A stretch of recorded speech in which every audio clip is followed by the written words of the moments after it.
भले साजल लक्ष्मण धैले लगाम।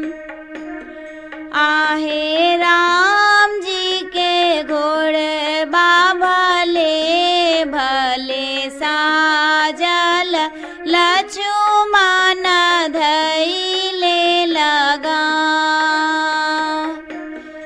आहे गंगा सुखिए गेला जमुना सुखिए गेला कुइया में पड़ल अकाल।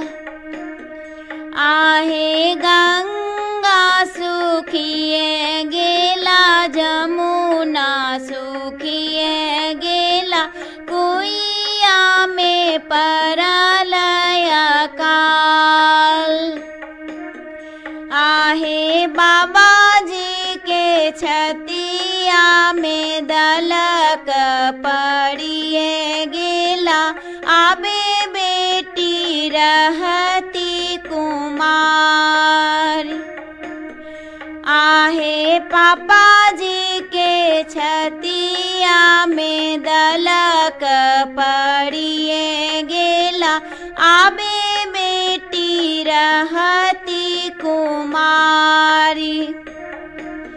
आहे पियरी पहिरी के बहारा भेली सीता बेटी इंद्र से अराज हमार।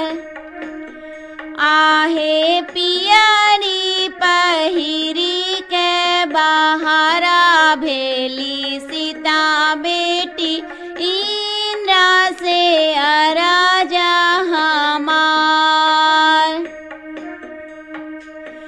तनिए के आहे इंद्र आँख खोलिए देहो दुनिया में पड़ल अकाल।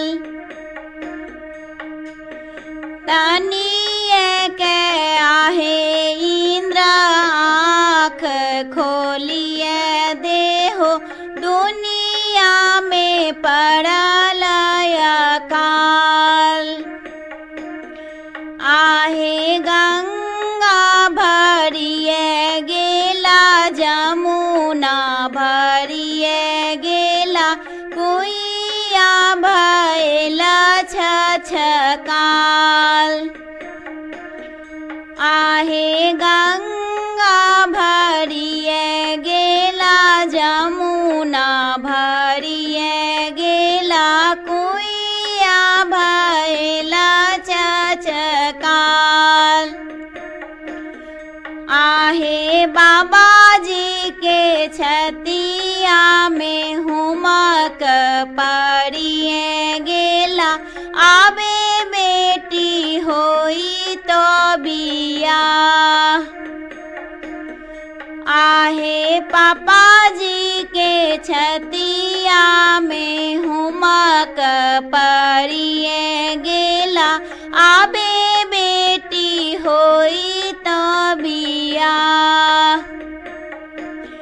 आहे चाचा जी के छतिया में हुमक पड़ी